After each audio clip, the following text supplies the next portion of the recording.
Restaurant के आसपास जो लोग घूम रहे थे वो रेस्टोरेंट की ओर खींचे चले आए। हर कोई उस रेस्टोरेंट में डोसा सांभर खाना चाहता था। भीड़ इतनी ज्यादा बढ़ गई कि आसपास की पुलिस को आकर वहां भीड़ कम करवानी पड़ी, पर कई कस्टमर्स लाइन लगाकर खड़े रहे क्योंकि उन्हें भावेश के हाथ का डोसा खाना ही था। भावेश के पिता इतनी भीड़ देखकर थोड़ा घबराने लगे। वो तुरंत ही भावेश के पास गए। भावेश कलाबाजी करते हुए डोसा बना रहा था। रघुनाथ जी अपने बेटे को देखकर हैरान रह गए और कुछ देर देखते रहे। उनके मन में ख्याल आया, मैंने कभी नहीं सोचा था कि मेरा बेटा मुझसे भी अच्छा खाना बनाएगा, पर अचानक भावेश इतना अच्छा खाना बनाना सीखा कैसे? कुछ तो गड़बड़ है। भावेश अपने पिता को इस तरह उसे निहारते हुए देख लेता है और तुरंत पूछता है, क्या हुआ पापा, आप क्या सोच रहे हैं? रघुनाथ जी मुस्कुराते हुए नाम में सिर हिलाते हैं और कहते हैं, कुछ नहीं बेटा, तुम थक गए होगे ना, अब मैं बना देता हूँ। बाहर कस्टमर बहुत सारे हैं, तुमसे अकेले नहीं होगा। भावेश मुस्कुराकर कहता है, पापा आज आप चिंता मत करो, आज इन सभी कस्टमर्स को इतना मैं दीवाना कर दूंगा कि ये सारे लोग हर रोज हमारे रेस्टोरेंट पर खाने आएंगे, फिर आपको ही संभालना है सब। भावेश के पिता को अच्छा लगता है कि उनका बेटा इतना जिम्मेदार हो गया। फिर वो बाहर चले जाते हैं। कुछ देर बाद अचानक से कई कस्टमर्स डोसा सांभर खाने के बाद बहुत ही हैरान हैं। अपनी बॉडी को चेक करने लगते हैं। मैं ठीक हो गया, मैं ठीक हो गया। हाँ, मुझे भी काफी अच्छा महसूस हो रहा है। सुबह से मेरे सर में दर्द था, ये सांभर खाने के बाद वो गायब हो गया। हाँ, मेरे भी शरीर में दर्द था, ये डोसा सांभर खाने के बाद मुझे भी बहुत अच्छा लग रहा है। कई कस्टमर्स को छोटी छोटी बीमारियां थीं, वो भावेश के हाथ का बना डोसा सांभर खाकर एकदम से ठीक हो गईं। सब बहुत हैरान थे और उन्होंने उस खाने को सिर्फ खाना ही नहीं, एक तरह से दवाई का नाम दे दिया। सब कहने लगे, ये चमत्कारी खाना है, इसे खाकर बीमारियां भी ठीक हो जाती हैं। सच में भावेश का जादू कमाल कर रहा था और ये बात धीरे धीरे सब जगह फैलती गई। भावेश ने वो जो हर्ब्स मंगवाई थी वो इसी काम के लिए थी। जैसे ही रघुनाथ जी भावेश को ये बात बताते हैं, वो समझ जाता है कि मैजिक शेफ स्किल्स लेवल 2 में उसे क्या मिला है। ये कोई आम खाना नहीं था, ये एक तरह से मॉडर्न औषधि थी। धीरे धीरे ये भी पता चलता है कि भावेश के बनाए हुए खाने में सिर्फ एक ही क्वालिटी नहीं थी। उसे खाने के बाद कई लोगों को अचानक से बहुत फुर्तीला और जोशीला महसूस होने लगा था, जैसे कि उन्होंने खाना नहीं खाया, कोई एनर्जी ड्रिंक पी हो। भावेश के माता पिता और चिंकी बहुत हैरान थे ये सब देखकर। उन्हें तो समझ ही नहीं आ रहा था कि क्या ये सब लोग सच बोल रहे हैं। क्या भावेश ने सच में ऐसा कुछ बना दिया है जिसकी इतनी तारीफ हो रही है? भावेश की माँ तुरंत भावेश के पास जाती हैं। बेटा देखो तो जरा, लोग तुम्हारा खाना खाकर क्या क्या बोल रहे हैं, चलो मेरे साथ। भावेश अपनी माँ के साथ बाहर आता है और कस्टमर्स के एक्सप्रेशंस देखता है। हर किसी के चेहरे पर हैरानी है, खुशी है, हर कोई तारीफ करने में लगा हुआ है। भावेश ये सब सुनकर बहुत खुश होता है, खासकर उन लोगों की बात सुनकर जिन्हें खाना खाने के बाद काफी जोशीला महसूस हो रहा था। रघुनाथ जी भावेश से पूछते हैं, बेटा तुमने ये सब बनाना कहाँ से सीखा? भावेश हिचकिचाते हुए कहता है, मुझे मेरे एक दोस्त ने बताया था, उससे ही मिले हैं मुझे ये सारे कुकिंग स्किल्स। भावेश के पापा पूछते हैं, ओह वो तुम्हारा दोस्त कहाँ है, क्या नाम है उसका, क्या वो कोई बड़ा शेफ है? भावेश कहता है, वो नाम तो उसका पूछा नहीं, लेकिन वो मुझसे भी कई ज्यादा अच्छा शेफ है, लेकिन अभी छुट्टी पर है। भावेश घुमा फिरा के सिस्टम के बारे में ही बात कर रहा था कि वो उसका दोस्त है। देखते ही देखते दोपहर से रात हो जाती है। कस्टमर्स लगातार आ रहे थे कि भावेश और उसके परिवार को पता ही नहीं चला कब रात हो गई। करीबन 11 बजे रेस्टोरेंट के बाहर एक महंगी सी कार रुकती है। भावेश के माता पिता और चिंकी उस कार की ओर देखते हैं। तभी भावेश की माँ चिंकी से कहती है, चिंकी जाओ और उनसे कह दो कि अब रेस्टोरेंट बंद हो गया है। चिंकी तुरंत उठकर कार के पास जाती है। उस कार में से बहुत ही सुंदर लेडी बाहर आती है, जिनकी उम्र तकरीबन 35 साल होगी और वो पेशे से कोई बड़ी बिजनेस वुमेन टाइप लग रही थी। उनके चेहरे पर किसी तरह की परेशानी नजर आ रही थी। वो लेडी कार से बाहर निकलकर रेस्टोरेंट की ओर चलने लगी। तभी चिंकी रेस्टोरेंट से बाहर उनके पास आई और बोली, मैम अब रेस्टोरेंट बंद हो गया है। ये सुनकर वो लेडी और भी ज्यादा परेशान हो गई। चिंकी ये देख रही थी और सोचती है कि ये परेशान क्यों लग रही है। चिंकी उनसे पूछती है, आप ठीक हैं? तभी वो लेडी कहती है, मेरा नाम सोफिया डिसूजा है, मैं इस रेस्टोरेंट के शेफ से मिलने आई हूँ, मेरा उनसे मिलना बहुत जरूरी है। चिंकी हैरानी के साथ कहती है, शेफ? पर क्यों? उससे क्यों मिलना है आपको? सोफिया फिर कहती है, देखिए टाइम नहीं है, मेरा शेफ से मिलना बहुत जरूरी है, क्या प्लीज आप उन्हें बुला दोगी? चिंकी को समझ नहीं आता कि वो क्या करे, इसलिए वो अपने पापा को सोफिया से मिलवाने लाती है।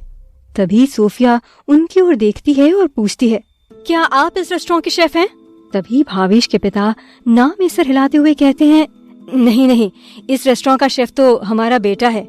सोफिया फिर उनसे रिक्वेस्ट करते हुए कहती है, मुझे अभी आपके बेटे से मिलना है, आप प्लीज उसे बुला दीजिए, मुझे एक जरूरी काम है जो मैं सिर्फ शेफ को बता सकती हूँ। भावेश के माता पिता काफी हैरान थे, उन्हें समझ नहीं आ रहा था कि आखिर ऐसी क्या बात है जो वो उन्हें नहीं बता सकती थी और सिर्फ भावेश से बात करना चाहती थी। इतने में भावेश अपने परिवार के लिए खाना लेकर टेबल की ओर आता है। तभी देखता है कि वहाँ कोई भी नहीं है। वो हैरानी से यहाँ वहाँ देखता है तो उसकी नजर बाहर पड़ती है। बाहर उसके माता पिता सोफिया के साथ खड़े हैं। सोफिया की आंखों में आंसू है और वो बहुत मायूस सी नजर आ रही है। भावेश को लगता है कि जरूर कोई बात है और वो तुरंत ही बाहर की ओर जाता है। भावेश की माँ के मन में यही ख्याल चल रहा था, आखिर ऐसा क्या है जो सोफिया सिर्फ भावेश को बता सकती है।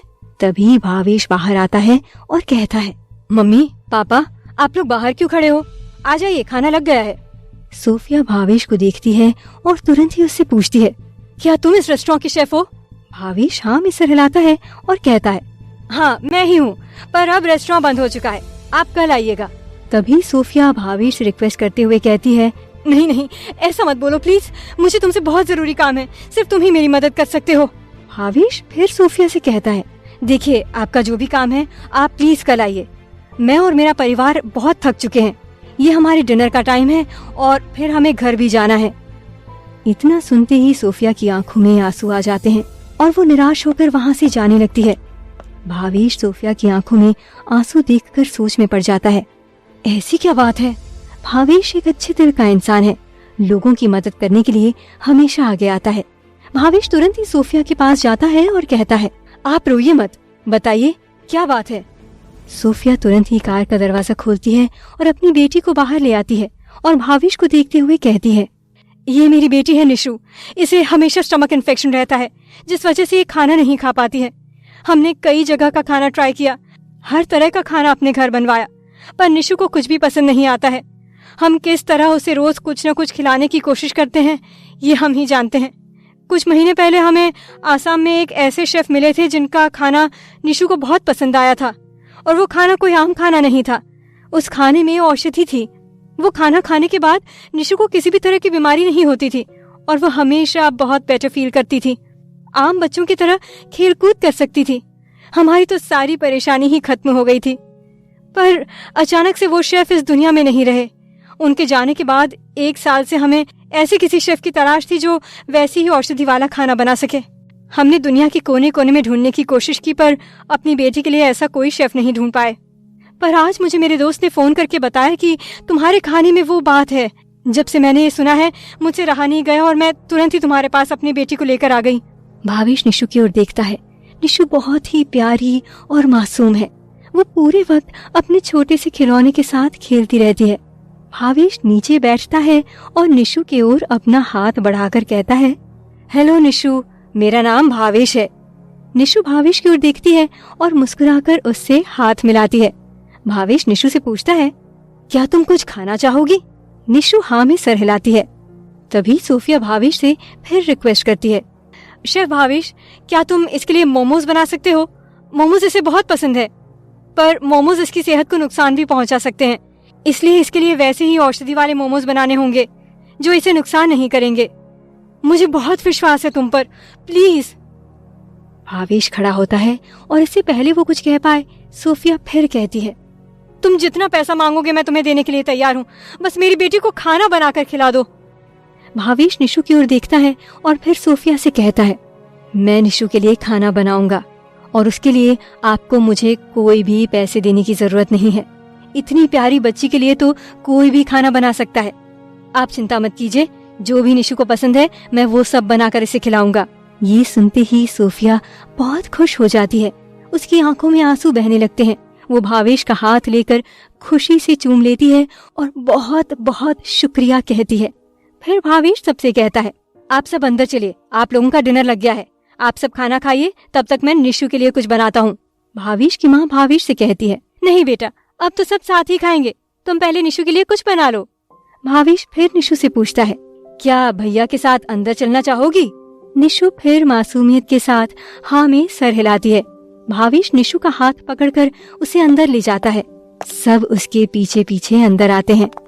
भावेश निशु को किचन में लेकर आता है और उसे अपने सामने बैठा देता है।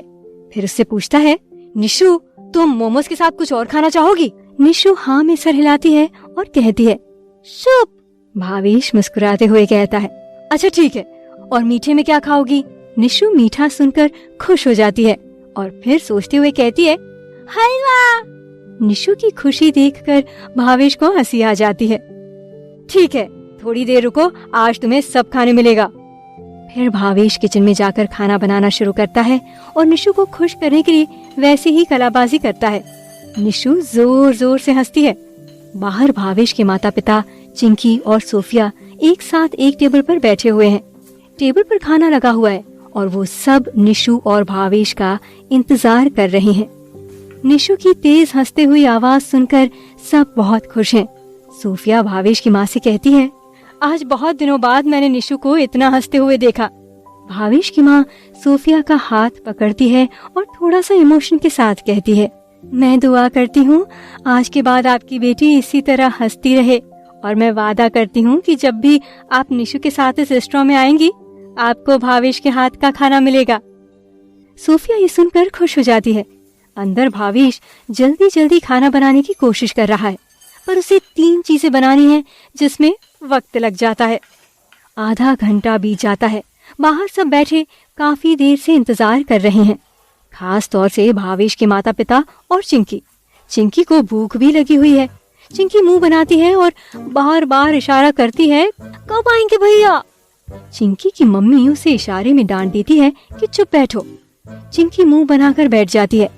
फिर सोफिया भी थोड़ा सा सोचते हुए कहती है, काफी वक्त हो गया, भावेश ऐसा क्या बना रहा है जो इतना टाइम लग गया? मोमोज ही तो बनाने थे। फिर भावेश की माँ कहती है, मैं देख कर आती हूँ। और अंदर जाते ही भावेश की माँ की जोरदार चीख निकल जाती है। भावेश की माँ की चीख सुनकर सब एकदम से खड़े हो जाते हैं और अंदर की ओर जाने लगते हैं। भावेश भी घबराकर पीछे मुड़ के देखता है। सबको नजर आता है कि निशु के गले पर खून लगा है और उसके हाथ में एक तेज धार वाला चाकू है।